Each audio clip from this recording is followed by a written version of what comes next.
নমস্কার, প্রত্যেককে স্বাগত জানাই নেমো নিউজ ইউটিউব চ্যানেলের নতুন একটি ভিডিওতে। আজকের এই ভিডিওতে খুবই গুরুত্বপূর্ণ একটি বিষয়কে নিয়ে আলোচনা করব, সেটা হচ্ছে পশ্চিমবঙ্গে যে ডিএ, সেই ডিএ নিয়ে একটি খুবই গুরুত্বপূর্ণ তথ্য সামনে এসেছে।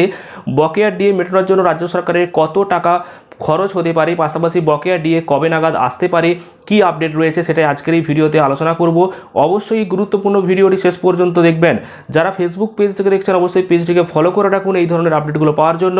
আর যারা ইউটিউব থেকে দেখছেন অবশ্যই চ্যানেলটিকে সাবস্ক্রাইব করে পাশের বেল আইকনে অল প্রেস করে রাখুন। ভিডিওটি অবশ্যই একটি লাইক করুন।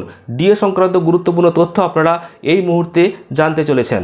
আপনারা অনস্ক্রিন দেখতে পাচ্ছেন খুবই গুরুত্বপূর্ণ তথ্য কিন্তু প্রকাশ করা হয়েছে ওয়ে2 নিউজে, যেখানে বলা হচ্ছে বকেয়া ডিএ মেটাতে রাজ্যের খরচ কত হবে সেই বিষয়ে কিন্তু আপনাদেরকে একটা আপডেট দিয়ে দিচ্ছি। তাহলে বুঝতে পারবেন আপনারা বকেয়া ডিএ কবে নাগাদ পাবেন বা আদৌ পাবেন কিনা। কেন বললাম সেটা আপনারা অবশ্যই কমেন্ট করে পরবর্তীকালে জানাতে পারবেন। তো দেখুন কি বলা হয়েছে, খুব ভালো করে খেয়াল করুন। সুপ্রিম কোর্ট স্পষ্ট জানিয়ে দিয়েছে যে 2009 সালের আগস্ট থেকে 2019 সালের ডিসেম্বর পর্যন্ত রাজ্য সরকারি কর্মচারীদের যে বকেয়া ডিএ পাওনা ছিল তার 25% অবিলম্বে মিটিয়ে দিতে হবে। প্রশাসনিক মহলে এখন মূল চর্চার বিষয় হলো এই 25% মেটাতে ঠিক কত টাকা খরচ হবে নবান্নের।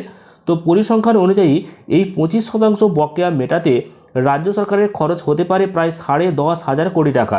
তো 10,500 কোটি টাকা কিন্তু খরচ হবে এই 25% বকেয়া ডিএ মেটানোর জন্য। এবার রাজ্য সরকার যে হারে প্রকল্প চালু করেছে, বর্তমানে যুবসাথী প্রকল্প চালু করেছে, লক্ষ্মীর ভাণ্ডার প্রকল্পের টাকা বাড়িয়েছে, ইতিমধ্যেই কিন্তু রাজ্যের অর্থ ভাণ্ডারে কিন্তু টাকার শর্ট রয়েছে, সেই খবর আপনারা পেয়েছেন।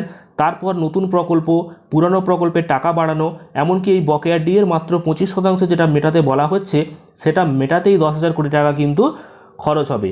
এছাড়াও কিন্তু রাজ্য সরকারের প্রত্যেক মাসে মাসে বিভিন্ন প্রকল্পে টাকা দিতে হয়। ভোটের আগেতে কিভাবে এই টাকা দেবে বা আপনারা টাকা পাবেন কিনা সেটাই কিন্তু এখন অনেকের মধ্যে একটা প্রশ্ন উঠে এসেছে। তো আপনাদের কি মনে হয় এই টাকা আপনারা পাবেন না কি কবে নাগাদ পেতে পারেন? তো সেই বিষয়ে আপনারা অবশ্যই কমেন্ট করে জানাবেন। আপনাদেরকে জাস্ট আপনাদের সামনে একটা প্রশ্ন ছুঁড়ে দিলাম যে এই 10,000 কোটি টাকা যে খরচ হতে পারে একটা জানা যাচ্ছে পরিসংখ্যান অনুযায়ী মাত্র 25% বকেয়া মেটানোর জন্য। তো সেই টাকা আপনারা কবে নাগাদ পেতে পারেন বা কী ব্যাপার সেই বিষয়ে আপনারা অবশ্যই কমেন্ট করবেন। আপনাদেরকে জাস্ট এই আইডিয়াটুকু দিলাম। পরবর্তী গুরুত্বপূর্ণ খবরগুলো পেতে অবশ্যই চ্যানেলটিকে সাবস্ক্রাইব করবেন। এছাড়াও ভিডিওটি ভালো লাগলে প্রচুর পরিমাণ লাইক এবং শেয়ার করবেন। ধন্যবাদ।